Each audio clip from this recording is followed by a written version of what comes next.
Hi, ladies and gentlemen. This time we open a new section. Alright. Last two sections we have dealt with we've dealt with first fundamental. So I understand that there are many people who bit by bit come across the faith issues, come across the technique of the faith counseling issues, but bit by bit, just like jigsaw, they see it from this angle, they see it from that angle, but they don't have a basic fundamentals about the faith counseling issues. So that's why the first section we've gone through some fundamental concepts like yin yang, like the five elements, just like a faith counselor, what faith counseling is about, whatever. And in the second section, the following sections, we have gone through the 6 issues of a human life, right? Which come from another level about the faith counseling. So first, another level of faith counseling is the more focused level, right? We have gone through 6 elements of our life issues. The 6 elements is reputation, the wealth, the health, the sentiment, and also the characters as well as the wisdom. This issue. So these 6 issues all around us, from our birth to our death. Can you tell me any other issues that is not included in these 6 issues? I'm afraid not. Yes, you may be having different profession, you may have different interests, you may have different activities, whatever, blah blah blah, but you can't escape these 6 issues. What you do, what you've done, and what you will do all carry the motive backed up by the 6 issues. Alright? So they are quite an inclusive version of what you're going to do. And this time we go into each issue from another angle.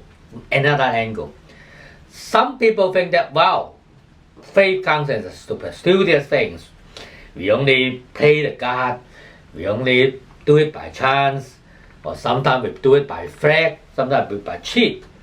All this negative or some superficial thinking has misled people. It's misled people from faith counseling.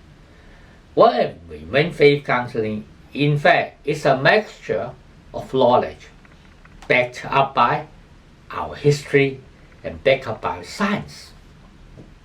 Faith counseling. So faith counseling, we know that it is from the Chinese historical knowledge, include we call it the less Chinese studies. Chinese studies include literature, and include history, include philosophy. These 3 areas, they have become the core area of Chinese studies. However, if we put it in a wider angle, in a more modern perspective, we find that there are some other areas of knowledge we can supplement the faith counseling in a different way, one way or the others. So why? The reason why? Because faith counseling, if it is put in a historical perspective, it is the privilege of the intellectual. It's the privilege of the intellectual. Those without intellectual knowledge, they were not qualified to deal with faith counseling. It is only after the Chinese Revolution, like the 11th Revolution, and later on in this 100 years, the historical perspective have different view on this faith counseling, and they make it the image deteriorate in a lower level. So before that, in Qing Dynasty and upward, over 2,000 years in somewhere in China, it is a very privileged knowledge area. So in a book, just like the 新命理探原, this book is written by an intellectual in Qing Dynasty, very famous one, of prominent figures. And they say inside this book, they are the content saying that there are 10 requirements for the faith counselor. And the most important requirement is what? Knowledge. It's knowledge. Most important requirement. The 10 requirement here. Most important knowledge is knowledge. First requirement. So you see, from historical point of view, faith counseling is a kind of intellectual exercise, and it should only be practiced by some qualified people.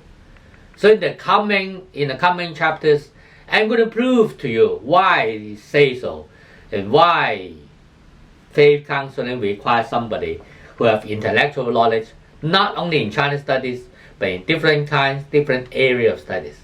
So I will talk to you and explain to the comment section, and I see you next time. Thank you very much.